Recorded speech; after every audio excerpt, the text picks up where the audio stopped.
சரி ரைட் சரி ரைட் பங்காளி, வாங்க பார்ப்போம். சரி நாளை பார்ப்போம். Okay bye. என்ன பார்க்குறீங்க? என்னடா ஃபாரின்ல போய் உட்காந்துக்கிட்டு யார்கிட்ட பங்காளி பங்காளின்னு பேசிக்கிட்டு இருக்கானே அப்படின்னா என்னத்த நான் சொல்றது?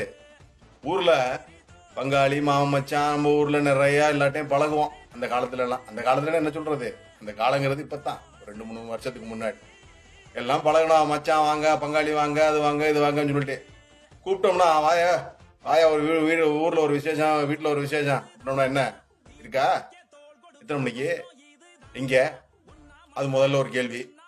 அதுக்கப்புறம் யார் ஆளு, டிஸ்ட்ரிபியூட்டர் யாரு, அங்கே கொடுத்துருக்கேன் இங்கே கொடுத்துருக்கேன், ரெண்டாவது கேள்வி. இல்லையா முதல்ல வாயா ஃபங்க்ஷனை, வாயா ஃபங்க்ஷனை வந்து நல்லது கெட்டதை பண்ணுவோமியா, பண்ணிட்டு அதுக்கப்புறம் என்னன்றதை பார்த்துக்கலாம் அப்படின்னா இல்லை இல்லை நல்லா சொல்லு அப்புறமா பார்ப்போம் அப்படின்றதா முதல்ல கொஸ்டினா இருக்கு. அப்போ என்னாச்சு, பங்காளி எல்லாம் இன்ப துன்பத்தில் பங்கெடுக்கிறான்னா அதை விட்டுட்டு நான் பணத்துலையும் சொத்துலையும் தான் பங்கெடுப்பேன்னு பங்காளி எல்லாம் பகாயலி ஆயிட்டான். ஊரில் உள்ளவனும் நம்ம சொந்தக்காரனும் அங்காளி பங்காளி எல்லாம் பகாயலி ஆயிட்டான்.